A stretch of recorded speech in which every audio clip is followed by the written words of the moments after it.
नमस्कार, आप सभी जुड़ चुके हैं सच न्यूज़ नेटवर्क के साथ और मैं आपके साथ मुस्कान। जिस तरह से लगातार कोविड की जो है अपडेट हम आपको देते रहते हैं और कहीं ना कहीं कोरोना जो है एक बहुत ही बेरूप रूप हमारे देश में ले चुका है। इसी सब पर चर्चा करने के लिए आज हमारे साथ वकार एच भट्टी जी मौजूद हैं। इनसे बातचीत करेंगे और कुछ मसले जो हैं कोविड के रिलेटेड इनके सामने रखेंगे और इनका पॉइंट ऑफ व्यू उन पर जानेंगे। सर, बहुत बहुत स्वागत है आपका। Thank you so much. Sir, हम आपसे जानना चाहेंगे जिस तरह से आपकी एक गुहार है कि जो जेल में कैदी हैं उन्हें जो ट्रायल पे हैं उन्हें रिलीज़ किया जाए, इस पर आपने जो है अपने शूज़ भी उतारे हुए हैं 1 साल से। इसको आप किस नज़र से देखते हैं, क्योंकि अब तो कोविड चल गया, जेल में मिलना मिलाना भी बंद है, तो किस नज़र से देखते हैं? जहाँ तक कैदियों की बात करें, मैं पहले तो जम्मू कश्मीर की बात करूँगा क्योंकि मेरी रियासत के लोग अंदर बंद हैं, मेरे अपने बंद हैं।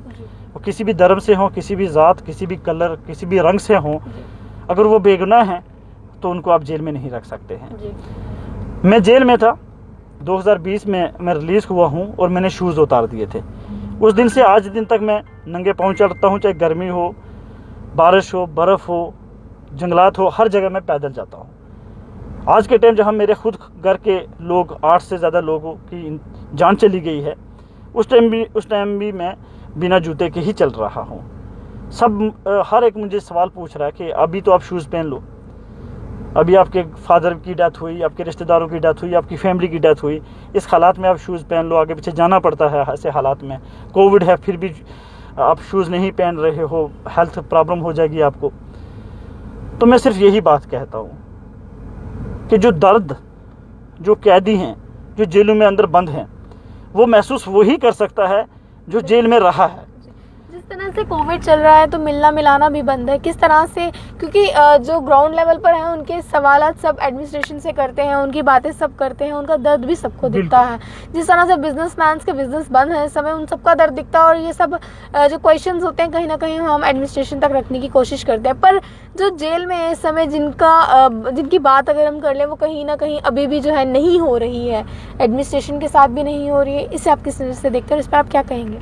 बहुत, मैं कह रहा हूँ ना, मुझे नहीं लगता कि जम्मू कश्मीर में इंसानियत मर चुकी है क्या। हज़ारों की तादाद में हमारे कैदी अंदर हैं, हज़ारों की तादाद में हमारे कैदी जेलों में बंद हैं और कोई बात करने के लिए तैयार नहीं है। चाहे वो पॉलिटिकल पार्टी हो, ह्यूमन राइट्स के लोग हों, सोशल वर्कर हों, एक्टिविस्ट हों, कोई भी इन चीज़ों पर बात नहीं करता। लेकिन मैं शूज़ उतार के चल रहा हूँ, मार्च कर रहा हूँ, आर्टिकल लिख रहा हूँ और आज भी आपके मीडिया के ज़रिए गवर्नर तक, एलजी साहब तक, होम मिनिस्टर तक ये पैगाम देना चाहता हूँ आपके मीडिया के ज़रिए कि मेहरबानी करें उन कैदियों के ऊपर, वो जो अंडर ट्रायल कैदी हैं जिनके ऊपर ये साबित नहीं हुआ कि उन्होंने जुर्म किया है, वो अंडर ट्रायल हैं, उनके ऊपर फैसला होना है। 2 साल से जब से कोविड आया है तब से अदालतें बंद पड़ी हुई हैं, तब से सब अदालतें बंद पड़ी हुई हैं, सब काम बंद पड़े हुए हैं। जो वकील हैं वो घरों में बैठे हुए हैं पैसे लेके, उनको परवाह नहीं, वो पैसे लेंगे, जब कोर्ट खुलेगा वो आएंगे। इस टाइम उनके पास बहाना है कि कोर्ट खुलेगा तो हम आएंगे। लेकिन मुझे बताओ कि जो कैदी अंदर है, चाहे वो किसी भी जेल में हो, चाहे जम्मू कश्मीर की जेल हो या जम्मू कश्मीर की बाहर की जेलें हों, पहले तो 2 साल पहले क्या होता था जब मैं जेल में था कि हमें हफ्ते के बाद हमारे परिवार से कोई हमें मिलने के लिए भाई बहन, माँ बाप, रिश्तेदार आ जाता था। जब हम कोर्ट जाते थे हमारे दोस्त आ जाते थे। अब 2 साल से ये हो रहा है कि वो गेट से ना बेचारे बाहर आ रहे हैं, न वो बाहर की दुनिया के बारे में जानकारी रखते हैं कि बाहर क्या हो रहा है, अंदर क्या हो रहा है, कि ये पता नहीं कि माँ बाप को, परिवार वालों को अंदर क्या हो रहा है, जेल के अंदर कैसा खाना खा रहे हैं, कैसे रह रहे हैं, क्योंकि मुलाकातें बंद हैं। पहले माँ बाप आते थे, बच्चे आते थे, भाई आते थे, रिश्तेदार आते थे, फ्रूट लेके आते थे, हर चीज़, कपड़े नए उनके लिए लेके आते थे कि आखिर हमारा बच्चा, हमारा बाप जेल में बंद है, हम उसके लिए जाएँ, मुलाकात करके आएँ। अब 2 साल से सब कुछ बंद है, अदालतें बंद हैं।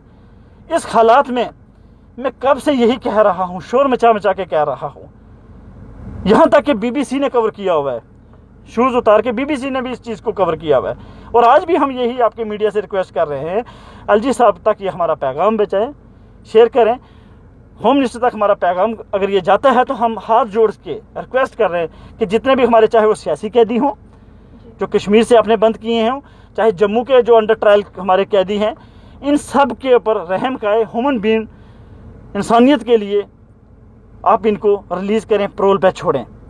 कानून आपका, पुलिस आपकी जब चाहे, अगर जब ये लॉकडाउन फ्री हो जाएगा, जम्मू कश्मीर फ्री हो जाता है, शांति हो जाती है, कोविड इन्फेक्शन ख़त्म हो जाता है, अदालतें खुल जाती हैं, काम चलने लग जाता है, उसके बाद आप चाहें तो प्रोल ख़त्म करके आप दोबारा उनको, जो नहीं अदालत का हुक्म मानेगा, उसको अंदर बंद कर सकते हैं। जिस तरह से आप इस दर्द को महसूस कर चुके हैं, जिस तरह से आपने बताया घर से इतने जनाजे निकलना, आप इस बात को महसूस कर चुके हैं, और कहीं ना कहीं देखा जाए तो ये कोविड का इस तरह से डर लोगों में बना हुआ है, क्योंकि लोग एक दूसरे के घर जब किसी का जनाजा हो जाता है, लोग अंतिम संस्कार पर जाने तक से डरते हैं कि क्या पता कोविड से ना वो इंसान की मृत्यु हो गई हो, क्योंकि मृत्यु के आंकड़े तो लगातार, जब इंसान का जन्म तिथि निर्धारित होता है तब मृत्यु का भी निर्धारित होता है। अब लोग एक दूसरे के घर भी जाने से डर रहे हैं। हाँ ठीक है, हम कहते हैं हाथ ना मिलाएं क्योंकि कोविड एक ऐसी बीमारी है जो फैल सकती है, पर जब किसी का काल हो जाता है तो लोग उसके घर जाने से डर रहे हैं। कहीं ना कहीं जो है ये बहुत मुसीबत जो है खड़ी हो रही है। आप इस पर क्या कहें? जहाँ तक मुस्कान जी, इस पर बात यही करूँगा कि लोगों की इंसानियत मर चुकी है।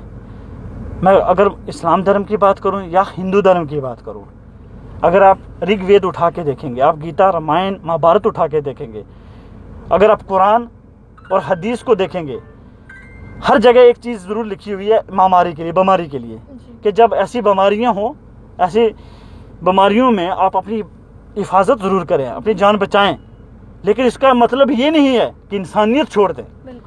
अगर अंतिम संस्कार हो या जनाजा हो, वहाँ का फ़र्ज़ तो अदा करें आप, वहाँ तो कम से कम लोगों की हेल्प करें, लोगों की मदद करें।